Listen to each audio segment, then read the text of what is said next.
세례 요한을 볼 텐데 연말까지 이걸 좀 그렇게 시리즈를 마무리를 하려고 신약 시대로 넘어가서 오늘 세례 요한에 관한 얘기를 좀 읽도록 하겠습니다. 마태복음 3장 1절에서 12절까지인데 한번 자막 띄워 놓으면 같이 한번 읽으시면 좋겠습니다. 같이 읽습니다. 시작. 그때 세례 요한이 이르러 유대 광야에서 전파하여 말하되 회개하라 천국이 가까웠느니라 하였으니 그는 선지자 이사야를 통하여 말씀하신 자라. 일렀으되 광야에 외치는 자의 소리가 있어 이르되 너희는 주의 길을 준비하라 그가 오실 길을 곧게 하라 하였느니라. 이 요한은 낙타 털옷을 입고 허리에 가죽띠를 띠고 음식은 메뚜기와 석청이었더라. 이때 예루살렘과 온 유대와 요단강 사방에서 다 그에게 나와 자기들의 죄를 자복하고 요단강에서 그에게 세례를 받더니 요한이 많은 바리새인들과 사두개인들이 세례 베푸는 데로 오는 것을 보고 이르되 독사의 자식들아 누가 너희를 가르쳐 임박한 진노를 피하라 하더냐. 그러므로 회개에 합당한 열매를 맺고 속으로 아브라함이 우리 조상이라고 생각하지 말라. 내가 너희에게 이르노니 하나님이 능히 이 돌들로도 아브라함의 자손이 되게 하시리라. 이미 도끼가 나무 뿌리에 놓였으니 좋은 열매를 맺지 아니하는 나무마다 찍혀 불에 던져지리라. 나는 너희로 회개하게 하기 위하여 물로 세례를 베풀거니와 내 뒤에 오시는 이는 나보다 능력이 많으시니 나는 그의 실을 들기도 감당하지 못하겠노라. 그는 성령과 불로 너희에게 세례를 베푸실 것이요 손에 키를 들고 자기의 타작마당을 정하게 하사 알곡은 모아 곳간에 들이고 쭉정이는 꺼지지 않는 불에 태우시리로라. 아멘. 자, 한번 기도하겠습니다. 하나님 아버지, 저희들이 쉽게 분노하는 시대를 살아가지만 무슨 일에 분노해야 하며 또 무슨 일에는 분노하지 말아야 할지를 저희들이 잘 분별하게 하여 주옵소서. 그리하여 마땅히 분노할 일에는 정말 기도하고 분노할 수 있도록 도와주시고 또 개인적인 이유나 감정 때문에 분노하지 말아야 할 일, 분노가 조절되어야 할 일에는 성령님께서 저희들의 마음을 주장해 주셔서 마음을 만져주시고 마음을 다독여 주셔서 분노를 이길 수 있는 우리 모두가 되게 하여 주옵소서. 예수님 이름으로 기도합니다. 아멘. 가스라는 게 얼마나 폭발력이 강합니까? 그러나 이 폭발력이 강한 것이기 때문에 우리는 이 화력을 사용하지만 이 밸브를 잘 조절하지 않으면 큰 사고를 겪는 것이죠. 분노도 마찬가지죠. 큰 에너지입니다. 강력한 에너지예요. 이 에너지를 이렇게 잘 조절해야 할 터인데 우리가 마치 가스에 달린 밸브 관이 고장이 나듯이 우리의 분노를 조절하는 이 밸브, 이게 고장이 나면 오늘날 그걸 분노 조절 장애라고 부르고 있는 것이죠. 그래서 뜻밖의 주위에 그런 사람들이 많은 것입니다. 잘 컨트롤해야 될 이 분노가 갑자기 마치 가스가 폭발하듯이 그냥 폭발하는 이런 일들이 가정에서도 일어나고 직장에서도 일어나고 이 사회에서도 계속 일어나기 때문에 우리가 살아가는 세상이 점점 더 위험한 세상이 되고 있는 것이죠. 많은 테러나 사실 이런 폭력적인 사태들도 그런 분노 조절 장애가 일어난 사람들에 의해서 저질러지고 있다는 게 우리의 문제죠. 우리는 이때까지 이런 분노에 관한 얘기를 들어오면서 목적은 우리 자신이 과연 그러면 이 분노라고 하는 감정이 뭐 이 시대만에 있는 감정이 아니지 않습니까? 인간이면 누구나 분노할 수 있고 분노라는 건 지극히 자연스러운 감정인데 이 감정을 우리가 어떻게 다스려 나갈 것인가? 그래서 성경 전체를 우리가 살펴보는 까닭은 성경에서 하나님이 쓰신다는 사람, 하나님께서 특별히 부르셨다는 사람, 그런 사람들도 마땅히 분노해야 할 일에 분노할 줄 아는 사람들이었고 그리고 때로는 그 분노를 또 사귈 수 있는 사람들이었고 어떻게 하면 그 분노를 정말 적절히 우리가 다루면서 하나님께 쓰임받는 그런 인물들이 되었는지를 살펴본 것이죠. 그래서 우리는 다윗의 분노도 보았고 그래서 모세의 분노도 보았고 삼손의 분노도 보았고 그런 성경적 인물들의 분노를 살펴본 것이죠. 그렇습니다. 그 분노는 우리가 지극히 자연스러운 감정이지만 성경은 그러나 그럼에도 불구하고 그런 분노에 사로잡혀서 그 분노가 나를 지배하게 해서는 안 된다고 말하고 있는 것입니다. 오늘은 세례 요한이라고 하는 이 인물은 특별한 인물이에요. 어떻게 보면 구약과 성경의 구약과 신약을 연결하는 인물이죠. 예수님이 오실 터인데 이 예수님을 오시는 신약 시대가, 새로운 시대가 시작이 되는데 마치 징검다리처럼 이 구약 전체의 역사와 신약 새로운 역사를 연결하는 인물 고리처럼 세례 요한이 등장하는데, 이 사람 또한 분노가 굉장히 컸던 사람이라는 것을 알게 됩니다. 성경은 어디에도 그가 막 분노했다 라는 말은 그렇게 표현이 되어 있지 않지만, 우리가 이 본문 말씀을 통해서 보면은 그는 무엇인가 분노했던 사람이라는 것을 알게 됩니다. 무슨 일에 그가 그렇게 분노를 했을까요?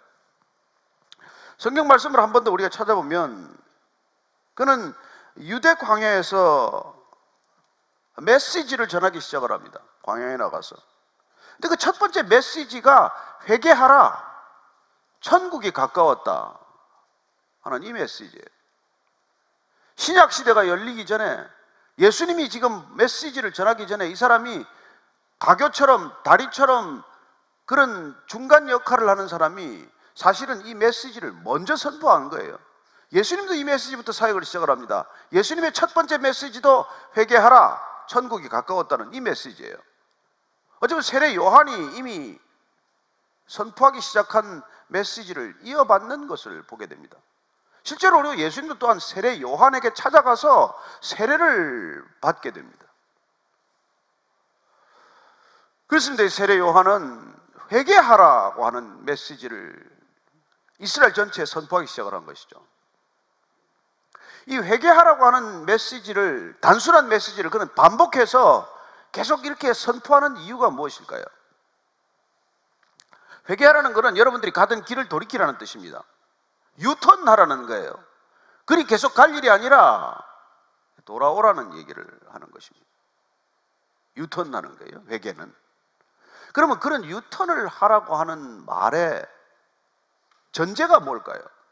첫 번째는 그 길로 가서는 안 된다는 믿음이 있어야 됩니다. 그 길로 가서는 안 된다는 내 믿음이 우선 있어야 돼요.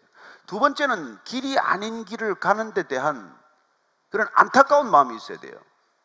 긍휼한 마음이 있어야 된다는 것입니다. 그리고 세 번째는 그런 길을 잘못 가게 만든 사람, 내지는 그것이 잘못되었다고 얘기해 주지 않는 사람, 심지어 잘못된 걸 알면서도 사람들을 그리 끌고 가는 사람들에 대한 분노가 전제가 된다는 것입니다. 그래서 여러분들이 자녀를 키워보면 알지만 자녀를 키우면 분노가 많이 생겨요. 저리 가서는 안 되는 데 가거든요. 가라는 길은 안 가고 가지 말라는 길만 골라가요. 우리가 뭐 사춘기가 요새는 빨라져서, 옛날에는 저희들 어릴 때는 고등학교 때 사춘기라고 그러는데 지금은 그건 너무나 큰 지진하고, 사춘기는 초등학교 때 다 이게 뭐 마치 지나가야 되는 것처럼 그렇게 얘기를 하는데, 어쨌든 말을 안 듣기 시작할 때 보면은 부모가 원하는 길을 절대로 안 갑니다. 그럴 때 부모 마음 가운데는 그 길이 아니라는 분명한 믿음이 있고, 두 번째는 그 길을 가는데도 고집부리고 가는 데 대한 안타까움이 있고, 세 번째는 그런 길로 이끄는 친구들이 밉고, 그런 내버려 두는 선생님이 믿고, 그런 분노가 생기게 돼 있어요. 마찬가지죠. 이 세례 요한이 지금 분노하는 것은 회개하라 하는 이 회개하라는 메시지 자체에 긍휼한 마음과 분노가 같이 있다는 것을 우리는 발견하게 됩니다. 그래서 성경적 메시지 전체는 사랑과 그런 일종의 분노가 안에 이렇게 숨겨져 있는 거예요. 회개하라, 회개하라. 오늘도 마찬가지일 거예요. 이 시대도. 교회가 지금 가고 있는 방향에 대해서 누군가 분노하고 있다는 것입니다. 교회가 그렇게 가서는 안 됩니다. 그래서 회개하면 천국이 거기 있다는 거예요. 천국은 안 보이는데 멀리 있는 게 아니라 여러분들이 가는 길에서 돌아서면 천국이 거기 있다는 거예요. 천국은 지금 우리가 가고 있는 길에 있는 것이 아니라 반대편에 있다는 얘기입니다. 이 얘기를 우리한테 하면 뭐 그렇게 수긍이 될지 모르겠는데, 유대인들, 이스라엘 백성들한테 하는 건 이건 조심스러운 일이에요. 왜냐하면 이스라엘 백성들은 누구나 점점 하나님께로 가까이 다가가고 있다고 사는 사람들이기 때문에 그래요. 그래서 이 메시지는 지극히 조심스러운 메시지고 위험한 메시지라는 것입니다. 왜냐하면 이스라엘 백성 전체가 하나님을 향해서 날마다 더 가까이 가고 있고 하나님을 날마다 더 잘 섬기고 있고 더 잘 섬기기 위해서 애쓰고 있는 사람들한테 그렇게 가서는 하나님을 못 만난다, 그렇게 가면 하나님 나라가 없다, 돌아서라, 반대쪽이다, 이 얘기를 하는 것은 이스라엘 신앙 전체를 부정하는 결과가 되기 때문이죠.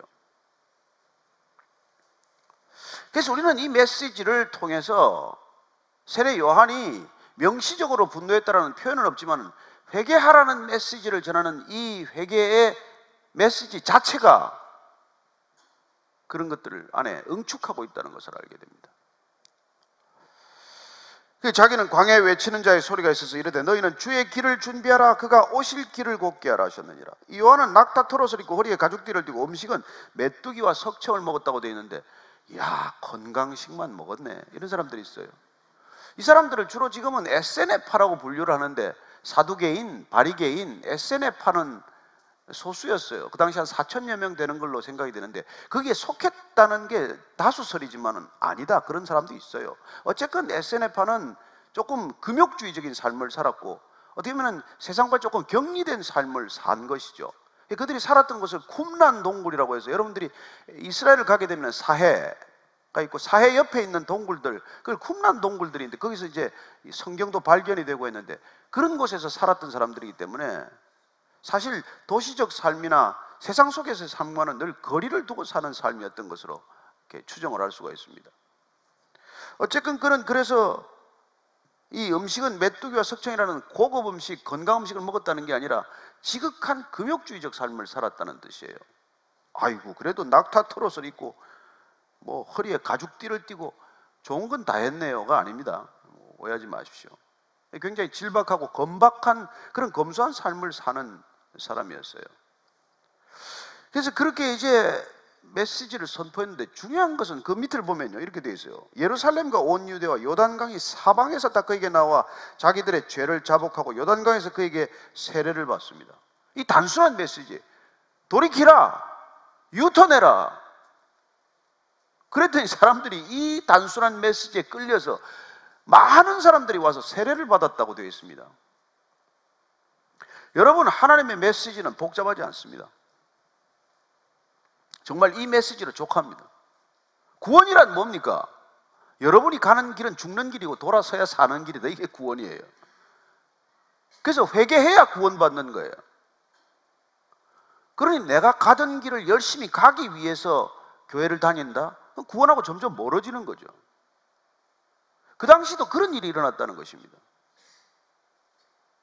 도대체 이스라엘 종교 전체가 하나님하고는 정반대의 길을 가고 있기 때문에 이 세례 요한이 분노한 거예요. 그리고 이스라엘 백성들을 그렇게 끌고 가는 종교 시스템에 분노한 거예요. 그래서 이게 세례 요한이 드디어 분노가 폭발하는 임계점을 만나는데 그게 뭐냐면 7절 말씀에 보면 이렇게 되어 있어요. 요한이 많은 바리새인들과 사두개인들이 세례 베푸는 대로 오는 것을 보고 뚜껑이 열렸다, 이렇게 된 거예요. 바리새인들과 사두개인들은 그 당시 이스라엘의 종교 전체를 책임지고 있는 두 기둥과도 같아요. 사두개인과 바리새인들, 이 사람들이 곧 이스라엘의 유대교예요. 그리고 이 사람들 앞에서 하나님 얘기를 쉽게 꺼낼 수 없는 사람들이에요. 다 하나님 전문가들이니까. 성전 전체를 책임지고 있는 사람들이고 이스라엘의 종교 전체를 이끌고 가는 종교적 지도자들이니까 이들 앞에서 무슨 얘기를 해요? 그런데 이 사람들이, 저기 지금 세례 요한이라는 작자가 회개하라고 그랬는데 사람들이 글로 몰립니다. 요즘 우리 교회 안 나오고 저 교회 나갑니다, 뭐 이런 표현일 수도 있겠죠. 아무도 안 웃네. 아유, 알겠습니다. 이게 뭐 상당히 재미없는 개그 모양인데 어쨌건, 근데 이제 이런 걸 보고 말이죠, 세례 요한이 딱 한마디로 지금 뚜껑이 열려서 하는 얘기가 독사의 자식들아, 독사의. 야, 이 독사의 자식들아. 이건 여러분 개나 돼지를 이렇게 덜 먹이는 것보다 훨씬 심한 욕이에요.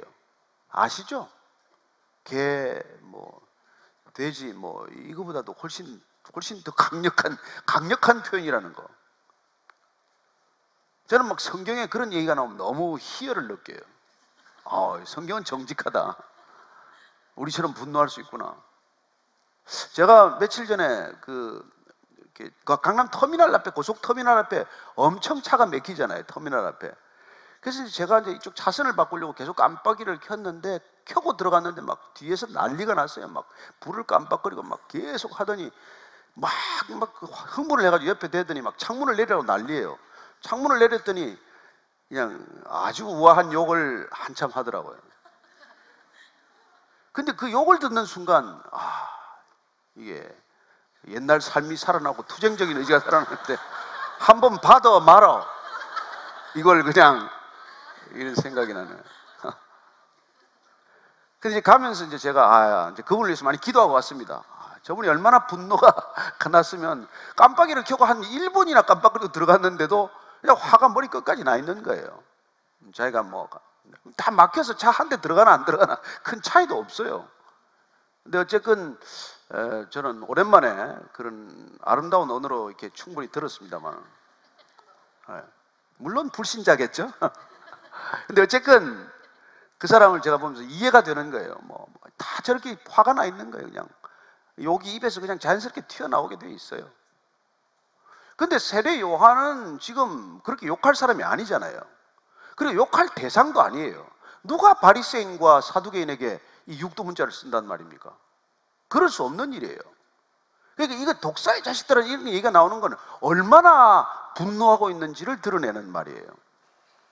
나중에 예수님도 그러잖아요. 예수님들도 이 사람들을 막 저주하거든요. 그러니까 어떻게 보면 세례 요한의 분노와 예수님의 분노는 맥이 다 있는 분노예요. 왜 분노했을까? 왜냐하면 이 자들이 영혼을 탈취하기 때문에 그런 거예요. 인간의 영혼을 빼앗아가기 때문에 그런 겁니다. 여러분, 사람이 뭐 다치는 건 낙정이 났고 나을 수가 있죠. 물건을 빼앗아가는 건 또 뭐 이렇게 변상하거나 할 수 있을지 몰라요. 그러나 영혼을 낚아채나가는 건 그건 문제가 달라요. 차원이 달라요. 여러분들이 왜 신앙을 조심해야 됩니까? 이건 영혼의 문제이기 때문에 그래요. 그래서 여러분들이 쉽게 누구 말을 믿어서도 안 되고 쉽게 끌려가서도 안 되는 일이에요. 근데 이스라엘 백성 전체를 이 자들이 끌고 간단 말이에요. 여기가 하나님의 나라다. 정반대인데 이게 세례 요한이 극도로 분노한 이유란 말이에요.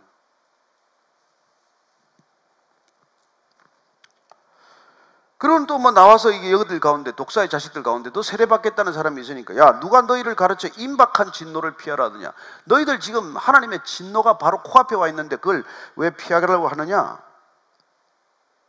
그러므로 회개에 합당한 열매를 맺고 속으로 아브라함이 우리 조상이라고 생각하지 말라. 내가 너희에게 이르노니 하나님이 능히 이 돌들로도 아브라함의 자손이 되게 하리라. 여러분, 이 사람 아브라함 자손 중에서도 가장 혈통이 순수하다고 생각하는, 우리가 치면 성골, 진골과도 같은 사람들한테 너희들이 지금 아브라함의 후손이라고 생각하지 마라. 너희들이 아브라함의 후손이라고 생각한다면 하나님께서는 이 여기 지천으로 깔려있는 돌들로도 아브라함의 자손을 만들 수 있을 것이다. 여러분, 이런 비유를 들으면 이 사람들 거의 실신할 지경이에요. 이 사람들은 하나님 의식으로 똘똘 뭉쳐있는 사람들입니다. 근데 이런 사람들한테 그냥 기탄 없이, 가차 없이 이런 걸 퍼붓는다는 것은 여러분, 이 보통 일이 보통 사건이 아니에요. 여러분들이 아마 공개적인 석상에 손을 들고 나한테 뭐 저보고 이 독사의 뭐 자식아, 뭐 네가 설교할 수 있다면 돌돌 설교할 거다, 이런 얘기하면 제가 얼마나 멘붕이 오겠습니까? 에? 그런 사태가 난 거예요. 그렇지 않습니까? 이만큼 분노했다는 걸 우리가 한번 이렇게 주목해야 한다는 것입니다. 얼마나 분노하면 저렇게, 우리는 보통 여러분 힘이 붙이는 사람들한테 분노 잘 안 합니다. 그렇잖아요. 다 그것도 계산해보고 분노하지 아무렇게나 분노하지 않지 않습니까? 확 눌러도 뭐 별로 반발이 없는 사람들한테는 막 화를 내잖아요. 그러나 훨씬 더 큰 후환이 두려우면 우리가 분노 잘 안 하지 않습니까? 제가 창문을 열고 막 욕을 했는데 그냥 가만 보니까 이게 싸우다가는 문제가 심각해지면 그냥 끝내고 마는 거죠. 거기서 어떡하겠어요? 그런데 지금 이 사람이 그냥 여기서 끝내면 좋을 텐데 또 더 나갑니다. 이미 도끼가 나무 뿌리에 놓였으니 좋은 열매를 맺지 아니하는 자 나무마다 찍혀서 불에 던져지리라. 예? 그리고 12절에 가면 지금 주님이 오실 텐데 나는 너희로 회개하기 위하여 물로 지금 세례를 베풀고 있지만 내 뒤에 오시는 이분 나보다 능력이 많으신 분인데 나는 그분의 신도 들을 수가 없는데 그는 성령과 불로 너희에게 세례를 베푸실 것이고 손에는 키를 들고 자기의 타작마당을 정하게 하셔서 알곡은 모아서 곳간에 들이고 쭉정이는 꺼지지 않는 불에 태울 것이다. 너희들은 꺼지지 않는 불에 태울 것이라고 말하는 것입니다. 거의 뭐 이건 관계 파탄이죠. 물론 세례 요한 때문도 아닐 것이고 뭐 세례 요한이 불을 지폈는지 모르겠습니다만 이 SNF파들은 나중에 1세기 때 유대 역사에서 그냥 소멸되고 맙니다. 나중에 이 SNF파는 없어져 버려요. 근데 어쨌건 이 세례 요한은 지금 본인을 소개하는데 나는 물로 세례 주지만 내 뒤에 오시는 분은 불과 성령으로 세례를 주실 분이 올 거라는 거예요. 그분이 오면 끝장이 난다는 거예요. 확연히 갈라지게 된다는 것입니다. 알곡과 죽정이 불에 태워야 될 것과 남겨야 될 것들이 구분이 된다고 말합니다. 그래서 그는 그의 분노의 끝을 이렇게 잘 정리해주고 있어요. 어쨌건 이 우리가 세례 요한의 분노에 대해서 한 번 더 깊이 생각하게 되는 것은 그가 보면은 그 당시에 헤롯 왕에 대해서도 이 사람이 입을 다물지 않습니다.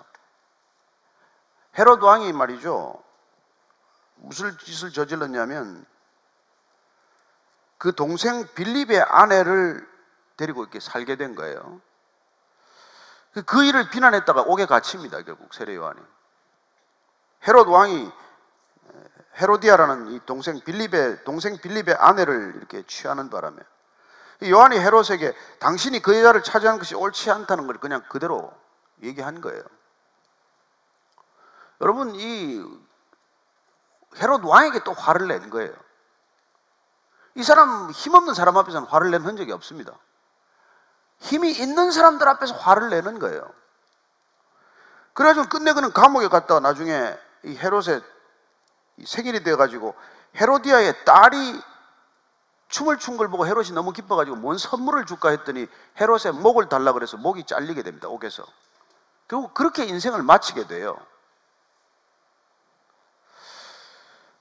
그래서 정말 이 헤롯의 분노는 결과적으로 자기 목숨을 잃게 되는 결과를 가져오게 되지만 예수님께서는 이 사람을 놓고 여자에게서 태어난 인물 중에서 이 세례 요한보다도 더 위대한 사람이 없다고 말합니다. 이런 생애를 마쳤지만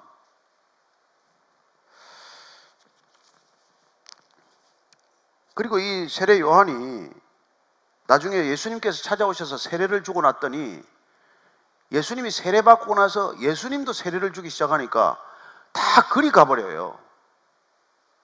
자기 제자들도 다 떠나버린 거예요. 그래서 그 제자 중에 한 사람이 와서 이렇게 말합니다. 그들이 요한에게 가서 이르되 랍비여, 선생님과 함께 요단강 저편에 있던 이곳 선생님이 정언하시던 이가 세례를 베풀매 사람들이 다 그에게로 가버리고 없습니다. 근데 세례 요한이 뭐라고 대답하냐면 만일 하늘에서 주신 바 아니면 사람이 아무것도 받을 수 없느니라. 내가 말한 바 나는 그리스도가 아니요 그의 앞에 보내심을 받은 자라고 한 것은 증언할 자라면 바로 너희들이니라. 신부를 취하는 자는 신랑이나 서서 신랑의 음성을 듣는 친구가 크게 기뻐하였나니 나는 이러한 기쁨으로 충만하였노라. 그는 흥하여야 하겠고 나는 쇠하여야 하리라. 이게 세례 요한의 분노 조절에 대한 밸브 얘기를 지금 제가 하기 위해서 이 얘기를 하는 거예요. 그는 왕 앞에서도 화를 내는 사람이에요. 여러분, 아무도 왕 앞에 화 안 냅니다. 대통령 앞에 아무도 화 안 내요. 대통령 앞에서 화내는 사람을 나는 본 적이 없습니다. 딱 한 사람, 자기 와이프는 화내죠. 그건 망고불변의 진리니까 그건 예외로 하고 아무도 대통령 앞에서는 화를 안 내요. 근데 헤롯 왕 때는 절대 왕권 아닙니까? 거기서도 화를 냈단 말이에요. 그게 부당하다는 때 그는 거침없이 화를 내고 거침없이 얘기를 했어요. 사두개인 바리새인 앞에서도 그는 분노를 표출한 것입니다. 그러나 내 제자들이 전부 예수님한테 가버렸어. 그래서 당신 화도 안 납니까? 그랬더니 중요한 얘기를 해요. 나는 그리스도가 아니다는 거예요. 세례 요한이 분노 조절 작용을 하는 이 밸브는 어디 달렸냐면 내가 누군지를 아는 데 달려 있고 그리스도가 누군지를 아는 데 달려 있다는 것입니다. 그래서 그는 시기심이나 질투심이나 분노로부터 자유로울 때는 한없이 자유로운 사람이 되는 거예요. 분노해야 할 일에는 마땅히 분노하지만 그런 일, 내 제자가 하나도 없어져도 그는 분노하지 않습니다. 그리고 오히려 기뻐한다고 말합니다. 왜냐하면 그리스도가 신랑이 되고 하나님의 양 때는 그분의 신부가 되어야 되는데 신랑이 신부를 맞는데 내가 왜 기뻐하지 않겠냐? 어떻게 이런 얘기를 하겠습니까? 우리 배다혜 자매가 연말 음악회를 하는데 두 군데 옆에서 누가 또 하나 불렀는데 이쪽 넬라 팬타지아를 다 들으러 가버렸어. 여기 텅텅 비었어. 그때 그 슬픔이나 이게 괴로움이 있지 않겠습니까? 그런데 그는 이렇게 표현하는 거예요. 나는 신랑이 신부를 취하는 것을 기뻐하는 친구일 뿐이라는 거예요. 얼마나 멋있는 표현입니까? 그리고 그는 유명한 말을 남깁니다. 그는 흥하여야겠고 나는 쇠하여야겠다. 이게 여러분 오늘 우리가 듣는 밸브의 놀라운 성능이라는 거예요. 그 사람은 흥하고 나는 쇠해도 괜찮다. 그 사람은 더 잘되고 나는 더 잘못돼도 괜찮다. 여러분 이런 생각을 하고 사는 사람이라면 예수님께서 칭찬할 만하죠. 저는 여러분들이 더 잘되고 내가 더 잘못돼도 괜찮다고 생각할 것 같아요? 그렇게 생각하려고 애를 쓰는 사람이에요. 여러분이 더 잘되고 내가 더 잘못돼도 괜찮다. 근데 이게 그리스도인이에요. 그래서 우리가 분노를 다뤄왔지만 분노한 사람들이 그런 놀라운 마음을 가졌기 때문에 분노할 수 있었다는 거예요. 그래서 더 잘돼야 할 이 사람들을 괴롭히거나 이 사람들을 억울하게 만들거나 이 사람들의 영혼을 빼앗거나 이 사람들을 정말 엉뚱한 곳으로 끌고 가는 사람들에 대해서는 분노했다는 것입니다. 마틴 루터 또한 마찬가지죠. 로만 캐톨릭이 영혼들을 훔쳐가기 때문에 분노한 거죠. 저는 여러분들이 정말 내 이익과 관련한 분노가 아니라 누군가의 영혼이 피폐해지는 일이 있다면 분노해야 마땅하다는 것입니다. 그리고 그 사람을 주님께로 인도하기 위해서 그 영혼을 빼앗아오기 위해서 때로는 분노해야 한다는 거예요. 그러나 이 분노는 아까 말씀드린 대로 긍휼, 안타까운 마음에서 비롯된 것이고 그리고 분명한 믿음, 우리가 하나님에 대한 믿음에서 비롯된 것이어야 한다는 것입니다. 나로부터 비롯된 믿음이 아니에요. 하나님으로부터 비롯된 믿음, 말씀에 근거한 믿음, 그리고 그 하나님의 마음을 품고 바라볼 때 오는 안타까움 때문에 우리는 분노할 수 있고 분노해야 하지만 그러나 이 분노가 나를 위한 것이 될 때는 치명적인 독이 되는 것이죠. 자, 우리가 말씀을 정리하면 오늘 이 세례 요한을 통해서 그는 정말 막강한 세력에 분노했습니다. 종교적 지도자와 정치 지도자, 이 시대도 동일하게 막강한 사람들이죠. 그들에 의해서 핍박받고 박해받는 사람들을 위해서 분노했다는 것입니다. 오늘날 교회가 그걸 안 하다가 결국 욕 얻어먹는 거 아닙니까? 오히려 교회가 늘 강한 자의 편에 서 있고 박해받는 자들의 편에 서지 않았기 때문에 이런 여러 가지 오해를 받는 것이죠. 그러나 또 박해받는 자들은 사람 편에 섰던 사람들은 그야말로 믿음이 아니라 하나의 자기 신념, 사랑이 아니라 또 다른 어떤 그런 정서를 가지고 우리가 부딪힐 때 이 사회는 큰 혼란과 고통 속으로 빠지는 것이죠. 저는 여러분들이 먼저 하나님을 알게 되기를 바랍니다. 그분의 말씀이 여러분한테 채곡채곡 쌓이기를 바랍니다. 그리고 그 말씀이 주는 놀라운 사랑 때문에 사람들이 불쌍하게 보이게 되기를 바랍니다. 그 긍휼한 마음을 품고 바라볼 때 그들이 핍박받고 박해받을 때는 분노할 수도 마땅합니다. 그래서 그런 분노가 이 세상에 새로운 변화를 가져오는 놀라운 이런 새 길이 된다는 것이죠. 저는 여러분들이 그런 길이 될 것을 믿습니다. 길이신 그분이 여러분과 함께 있기만 하면. 오늘 우리가 한번 잠깐 기도할 때, 하나님, 정말 제가 제 일로 분노하지 않더라도 마땅히 분노해야 할 일, 정말 주님이 취하셔야 할 영혼을 앗아가는 그런 일들에 대해서는 우리가 마땅히 분노하게 하시고, 긍휼한 마음을 잊지 않되 그들을 향한 사랑도 우리가 베풀 수 있는 거룩한 분노가 되게 하여 주옵소서. 한번 그렇게 잠깐 기도하고 말씀 나누겠습니다. 하나님 아버지, 우리 사랑하는 형제 자매들이 정말 성경을 따라가면서 누가 어떻게 분노했는지를 배워가고 있습니다. 하나님,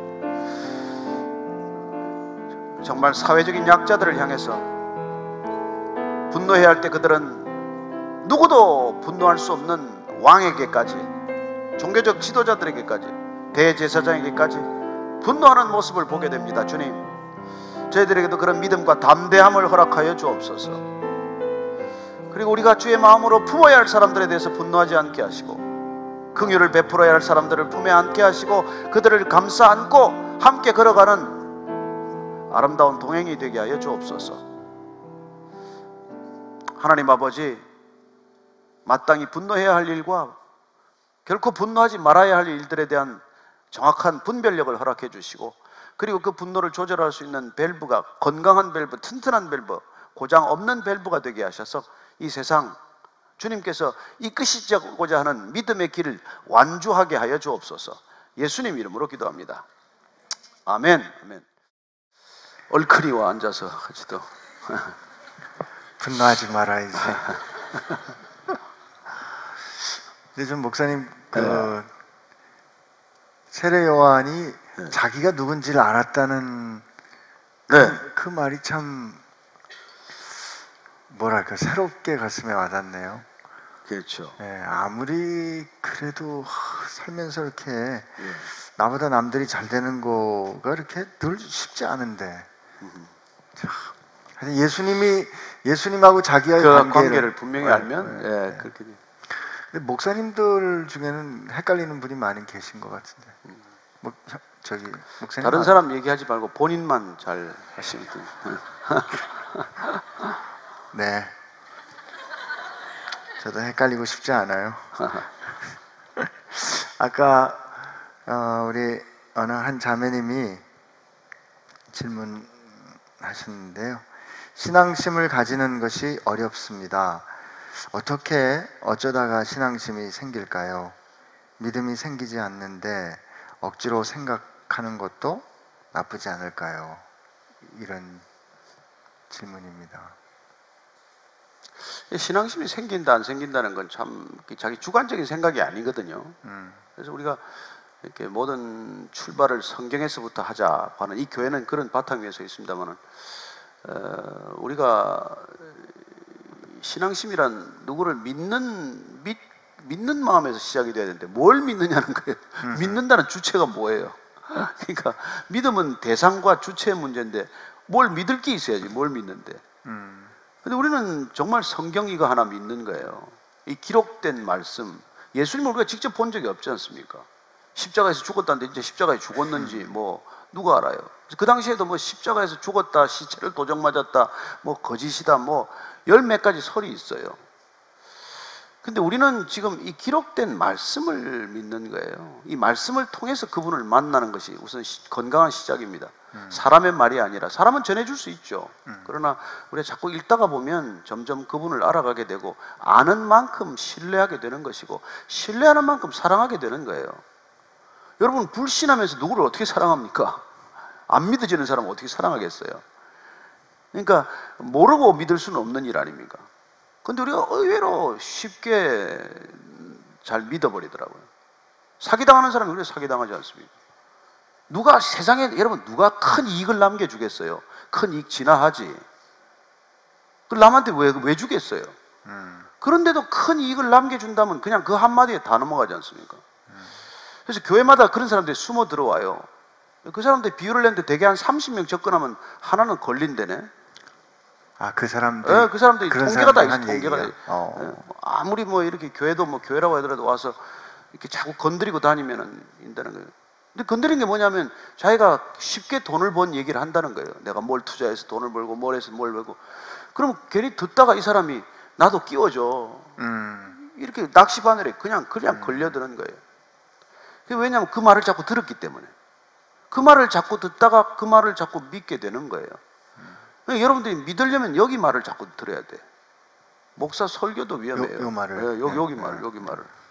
그래서 제가 예수님 설교를 많이 들어가고 그러는 거예요.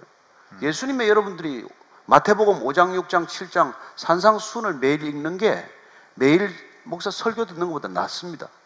분명하게 말씀드리지만은 거기 다 나와 있어요. 여러분들의 신앙생활에 ABC가 다 나와 있습니다. 그것대로 사는 목사 없습니다.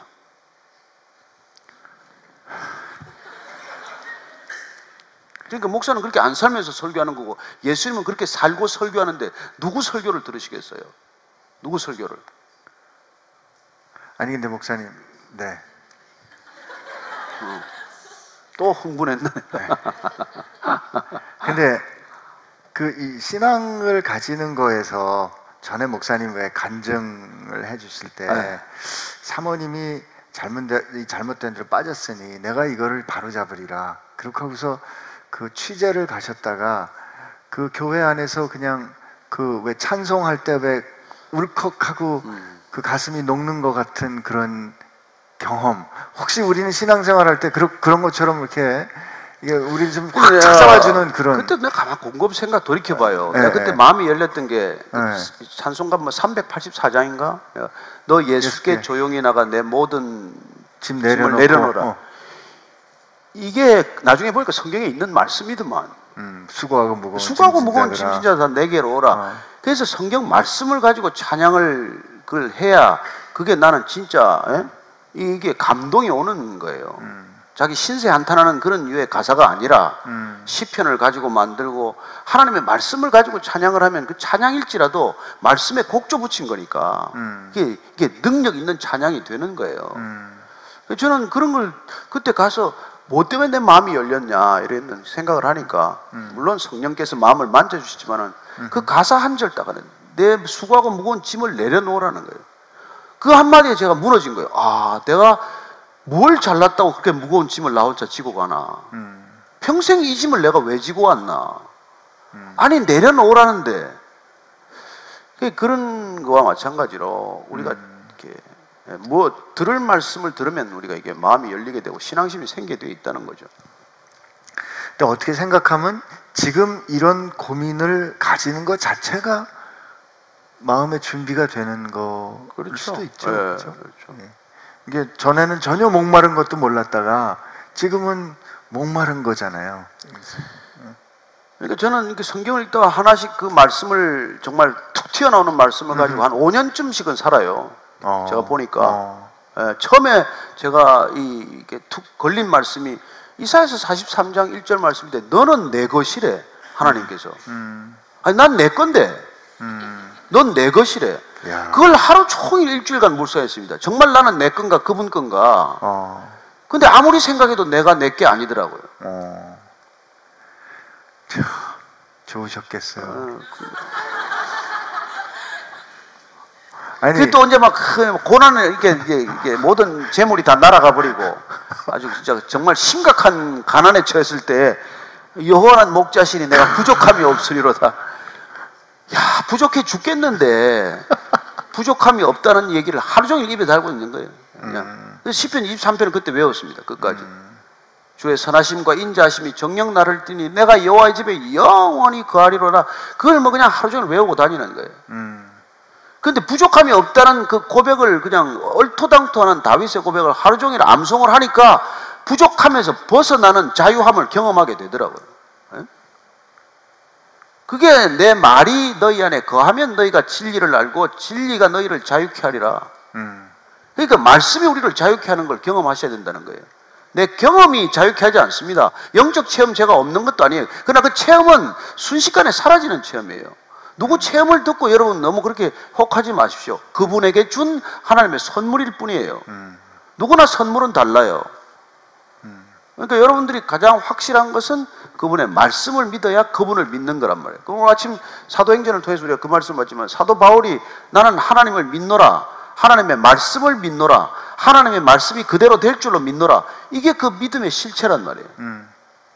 그분의 말씀을 여러분이 없으면 우리 내 생각인데 뭐 내 경험일 뿐이고 이 시간이 지나면 힘이 다 빠지게 돼 있어요. 여러분들이 시간이 지나도 힘이 빠지지 않는 신앙, 점점 더 열정을 유지할 수 있는 신앙은 여기에 있지 나한테 있지 않아요. 아멘. 저도 시편 23편이 정말 이렇게 살처럼 제 가슴에 박혔던 그런 경험이 있는데, 제가 받았던 말씀은 자기 이름을 위하여 나를 의의 길로 인도하신다는 말씀이었어요. 하나님께서 나를 의의 길로 인도해 주시는 것은 내 문제가 아니고 하나님의 문제구나. 하나님의 이름을 위하여 나를 의의 길로 인도하신다는 게 이게 상상이 안 가는 거였어요. 그리고 그 주의 선하심과 인자하심이 정녕 나를 따른다는 게 내가 그 하나님의 선하심과 인자하심을 줬는 게 아니고 그 인자하심이 나를 따른다는 게 참, 이게 하나님의 그렇죠. 사랑이 이런 건가 하는 사랑을 생각. 그리고 우리가 뭐 다 사망의 엄침한 골짜기를 지나잖아요. 죽음의 계곡을 다 지나거든요. 그때도 두려워하지 않는 것, 그게 승리하는 비결이에요. 그때 두려워서 다 포기하는 사람들이 대부분 아니에요. 근데 목사님, 너는 내 것이라는 하나님 말씀 이렇게 탁 이렇게 했을 때 그게 나중에 깊어지니까 저는 정말 그냥 모든 걸로부터 자유해지는 느낌이었어요. 왜냐하면 제가 이제 장남이고 또 아버님 일찍 안 계시고 해서 제가 평생 책임져야 한다는 그런 부담감, 강박감에 사로잡혀 있다가, 아니 내가 그분의 것인데 내가 뭐 때문에 이렇게 내가 이렇게 힘들게 나를 붙들고 있나, 그런 거죠. 그래서 정말 나를 이렇게 툭 놓을 수 있는 그런 시간들이 있었습니다. 그런 말씀이 하나 저는. 그리고 이제 신학교 가기 전에는 이제 에베소서 3장 8절 9절 말씀, 이 세상에 지극히 작은 성도보다 더 작은 나에게 이 은혜를 주신 것은 측량할 수 없는 그리스도의 풍성을 이방인에게 전하게 하시고 영원 전부터 만물을 창조하신 하나님의 경륜이 어떠한가를 드러내려 함이라. 이게 내 미션이구나. 그리스도의 풍성을 어떻게 전할 것인가. 이 풍성함을, 이 자유함을, 이 넉넉함을 어떻게 도대체 사람들한테 전해야 한다는 건가? 그러다가 신학교 간 거죠, 뭐. 여러분은 지금 하나님의 소유를 보시고 계십니다. 아니, 저도 사실 너는 내 것이라는 그 말씀 갖고 씨름할 때 이게 뭐 뺏기는 거 같은 생각이 들잖아요. 근데 하나님이 어쩌자고 저같이 얼큰이를 당신의 소유로 삼으시나 하는, 하나님의 소유가 되는 것 같은, 하나님이 이제 그러시는 거 아니에요. 건드리지 마, 내 거야 하는 그 영광. 참, 질문하겠습니다. 네. 뭐 전에 말씀하신 먼저 좋은 사람이 되면 좋은 배우자를 만날 수 있다는 말씀이 공감 갑니다. 그렇다면 그런 사람을 만났을 때 어떻게 알아볼 수 있을까요?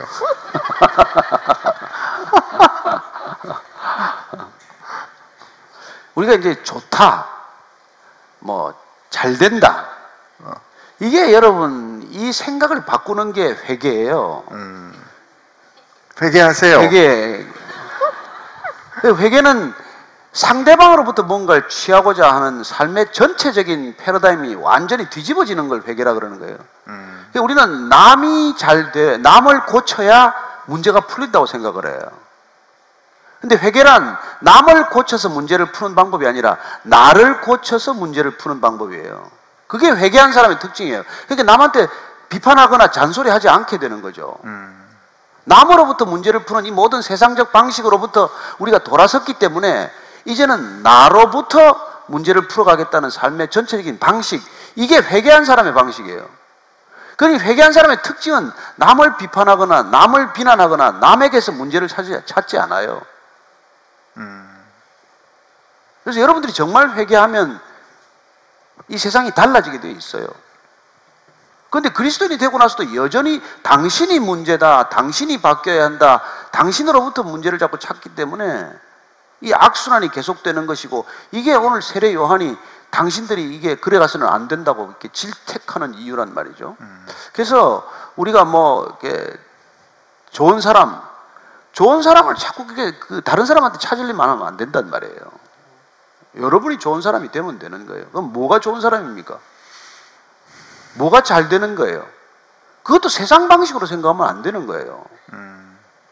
내가 좋은 사람이 되는 것은 여러 사람들이 보기에 좋은 사람이 되는 것이 아니라 단 한 분이지만 하나님 보시기에 좋은 사람이 되어야 되는 거예요. 그렇잖아요. 하나님 보시기에 누가 좋아요? 그냥 하나님 뜻을 알아야 되잖아요. 하나님은 깨끗하고 거룩한 사람을 좋은 사람이라 그래요. 돌이킨 사람, 자기 자신을 아는 사람, 사랑하는 사람, 하나님을 아는 사람, 이게 좋은 사람이란 말이에요. 그리고 뭐 이렇게 항상 기뻐하는 사람, 기도하는 사람. 그럼 잘 되는 게 뭐예요? 잘 되는 거. 여러분, 세상이 잘 되는 방식대로 잘 되면 하나님 보시기에는 많은 길이란 말이에요. 그러니까 그 길로 가면은 거기 사람들이 많이 몰려가고 길이 넓어서 다 그리 가는데 거기는 죽음의 길이고, 잘 되는 길은 길이 좁아서 사람들이 안 오는 길이고 협착한 길이지만 여기는 생명의 길이라고 말하는 거란 말이에요. 그 여러분들이 잘 되는 길과 좋은 사람이 되는 걸 확실히 알아야 이게 세상에 여러분들 소망을 두지 않게 되는 거죠.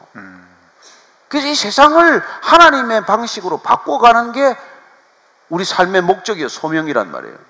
저 사람들이 살아가는 삶의 방식을 뒤쫓아가면서 저들보다 더 많은 것을 가지고 더 잘 되는 것을 그걸 목표로 삼는 게 아니란 말이에요. 그런데 기도 제목을 보면 다 저 사람들이 살아가는 방식대로 같이 살기 위해서 기도를 하고 있어요.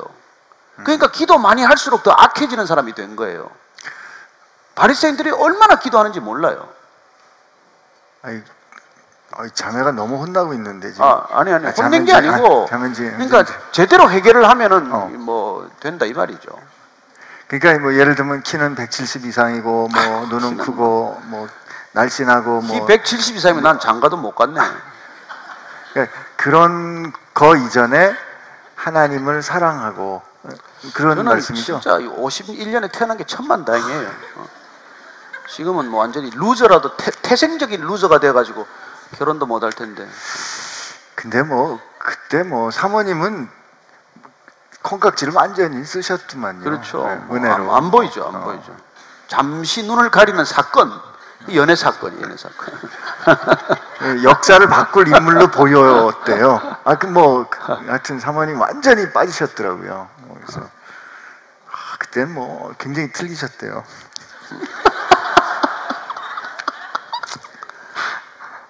배고프시죠? 그래도 질문이 그 사이에 또 있어요. 근데 하여튼 그런 사람을 만났을 때 뭐 어떻게 알아볼 수 있을까요? 내 기준이 분명해야 된다고 말씀해 주신 것 같아요. 내가 세상 욕심, 이생의 자랑을 쫓아가느냐? 그러면 당연히 못 알아볼 거고. 그 사람 알아보려면 당연한 이 사람이 하나님 기준에 합당한가? 그러니까 내 기준으로 보지 말고 하나님께 내 눈이 밝게 해주세요. 해야 되겠네요. 그렇죠. 정말. 그래서 저는 참 아름다운 결혼을 몇 번 봤어요. 세상적으로는 도저히 결혼할 수 없는 커플이 생기는 걸 제가 옆에서 참 볼 때 그냥 그 결혼식을 보는 것만으로도 그냥 눈물바다가 되는 걸 경험했어요. 정말 세상적 기준으로 보면 절대로 결혼할 수 없는 건데 하나님 기준으로, 하나님의 눈으로 보고 결혼하는 거죠. 그럴 때 아름다운 결혼이 되는 거죠. 그런 결혼은 쉽지는 않은데 위대한 결혼인데 우리는 위대한 결혼은 잘 안 하려고 그런 것 같아요. 또 질문이 그 사이에 왔습니다. 두 질문인데 좀 비슷한 것 같아서 제가 그냥 같이 읽고 한 대답으로 마무리했으면 합니다. 우리 사회가 너무나 큰 분노와 조급함에 사로잡혀 있다는 것을 느꼈습니다. 무엇이 분노하고 있는 나를 반성하고 조금씩 분노를 조절하게 하는 첫걸음이 될까요? 또 다음 질문은 매사에 분노와 불만으로 가득한 사람과 같이 있으면 싫다 하면서도 저 또한 그 사람에 대한 분노와 불만이 끌어올라 힘들어집니다. 상대에게서 영향을 받아 전염되는 분노는 어떻게 조절해야 할까요? 다른 질문이지만 비슷하게 된 것 같아요. 근데 저는 아침을 잘 시작해야 된다고 믿어요. 새벽 아침에 눈 뜨자마자 여러분 무엇부터 보세요? 이게 미디어부터 보면 그냥 열받게 됩니다. 근데 아침 시간을 여러분들이 기름을 채워야 되는 시간이에요. 오늘 하루 운행할 수 있는 기름이 있을 거 아니에요. 그럼 뭐 오늘 기름이 예를 들어서 50리터가 들어간다면 한 60리터 가지고 출발해야 여러분들이 집에 무사히 돌아오지. 50리터 필요한데 30리터 채워가면은 그 부족한 그걸 뭐라 그러나 이게 그 앵꼬는 일본 말이고 empty도 영어고 하여튼 이게 주유 탱크가 비면 안 된단 말이에요. 기름이 바닥나는. 기름이 가득 채워 나가거나 기름 채워 나가고 또 여분의 기름이 한 통 더 있어야 돼. 무슨 일이 생길지 모르니까. 그래서 이 아침에 여러분들이 기도를 한다, 아침에 여러분들이 말씀을 읽는다, 아침에 여러분들이 묵상을 한다. 이 시간은 기름 채우는 시간이에요. 탱크를 채우고 또 좀 더 여분이 엑스트라 오일이 있어야 돼요. 이게 없으면 하루 종일 못 살아낸단 말이에요. 그러면 박박박 긁어서 다 쓰고 밑에서부터 그냥 더 퍼다가 그냥 이게 폭발하게 되는 것이죠. 그래서 저는 여러분들이 그건 누구나 마찬가지예요. 그래서 예수님께서도 보면은 아침에 새벽에 오히려 미명의 한가한 시간에 아무도 안 보는 곳에 혼자 가서 뭘 했겠어요? 하나님과 대화를 나누고 하나님과 만나서 하나님으로부터 충분히 다운로드 받는 거란 말이에요. 다운로드. 말씀을 다운로드 받는 거예요. 그래서 그 다운로드 받은 말씀이 하루 종일 기억되면 무사히 지나가는 것이고, 그게 안 되면 그날 하루 실패하는 날이 되는 거죠. 저는 이 아침 시간, 새벽 시간, 이게 그래서 이 애굽에서 끌어내가지고 이스라엘 백성들을 광야에서 훈련하는 게 사실 새벽 훈련이에요. 새벽 훈련. 아침에 동 트기 전에 이 만나를 걷어야 돼. 이 동 뜨면 이게 다 사라지고 없어요. 아침에 일찍 그걸 걷어야 돼. 이틀분 걷으면 또 상해고 없어져요. 하루분밖에 못 걷어요. 또 여러분들이 아침에 일어나면 하루분 양식을 준비해야 돼. 오늘 내가 하루 무사히 살고 돌아올 수 있는 이 기름을 채우고 그걸 시작을 해야 된단 말이죠. 근데 그걸 안 하면 여러분들 뭐 가서 세상에 그냥, 그리고 사람들하고 부딪히면 에너지가 많이 뺏기잖아요. 그러면 계속 퍼부어대는 사람들 만나면 그게 한숨을 기름이 쭉쭉쭉 내려가잖아요. 그래도 그럴 때는 이제 내가 여분의 기름을 부으면 그날 하루 잘 견디고 오는 거고, 그게 없으면 뭐 지고 오는 거죠. 뭐. 날마다 이기고 지는 싸움을 하는 거죠. 네. 잘 아시겠죠? 열받을 때가 있잖아요. 근데 저도 이제 막 열받을 때가 있으면 한참 열받고 막 그러다가 이제 내가 여기 왜 있나?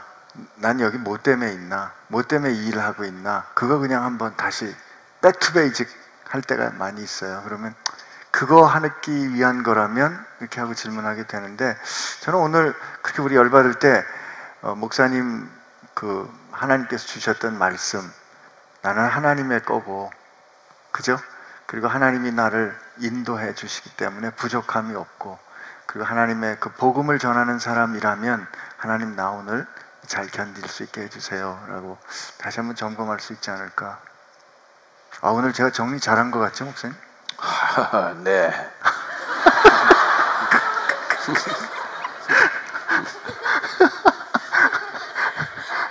저는 액면으로 봤습니다. 기도할까요? 네, 그러시죠. 네. 하나님 감사합니다. 오늘 말씀을 통해서 세례요한처럼 우리가 예수님 앞에 우리 자신이 누구인지 분명히 아는 사람들 되기 원합니다. 그리고 하나님, 그래서 하나님을 두려워하되 세상을 두려워하지 않게 해주시고, 그렇기 때문에 아닌 일에 대해서 아니라 할 수 있는 용기 허락해 주시고, 모든 사람이 다 아니라고 해도 그것이 하나님이 옳다 하시면 옳습니다 라고 말할 수 있는 세례 요한과 같은 용기. 그러나 주님 앞에 설 때 주님이 높아질 수만 있다면 나는 아무것도 아닙니다 라고 말할 수 있는, 그는 흥하여야겠고 나는 망하여야 하리라 하는, 나는 낮아져야 하리라 하는 그런 고백, 우리 모두의 고백되게 하여 주옵소서. 하나님 참 우리 부족하고, 하나님 참 우리 연약하고 그닥 자랑할 거 없는데 우리를 하나님의 소유 삼아 주셔서 정말 감사합니다, 아버지. 이제는 그 생명으로 값주어 우리를 당신의 소유 삼으신 예수님의 은혜와 하나님의 원수 되어 하나님과 어긋났던 우리를 참 사랑하셔서 하나님의 소유 삼기 원하신 우리 아버지 하나님의 사랑하심과, 우리가 분노하고 힘들어할 때마다 때로 그렇게 화내는 것이 옳으냐 물어보시고, 그래 네가 그렇게 생각하는 게 맞다 격려해 주시는 성령님의 역사하심이, 주님을 두려워하고 사랑하고 세상을 두려워하지 않는 삶 살기로 새롭게 결심하는 사랑하는 지체들과 함께 하시기를 주의 이름으로 축원하옵나이다. 아멘.